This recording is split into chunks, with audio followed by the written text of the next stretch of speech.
κάτι, ότι ο μισός Καλισσάς βρώμησε. Ο ένας που είχε αρχίδια και πίνει τσίπουρο και θα πει όλο το κιλό είναι ο κύριος Δίωδος. Άντε στην υγειά μας, Αντώνη. Χανάλι σου. Αυτό, ποιος βρώμησε, Αντώνη?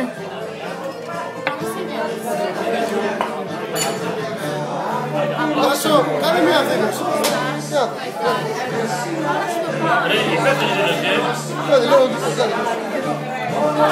Δεν έχει να πει τίποτα. Τι να πει? Να κάνει δήλωση. Όλοι οι άλλοι που μιλάνε. Ναι.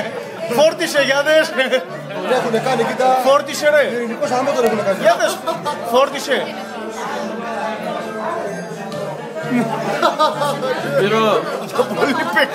Εγώ ξέρω ότι φέρανε το σωλήνα της χημείας. Μόνο η καθηγήτρια μας λείπει. Ναι, πέρα του Γιώργο. Γιώργο, η καθηγήτρια της φυσικής λείπει μόνο. Ένα τονάκι και στο τσίπουρο για πάρ' το σώμα.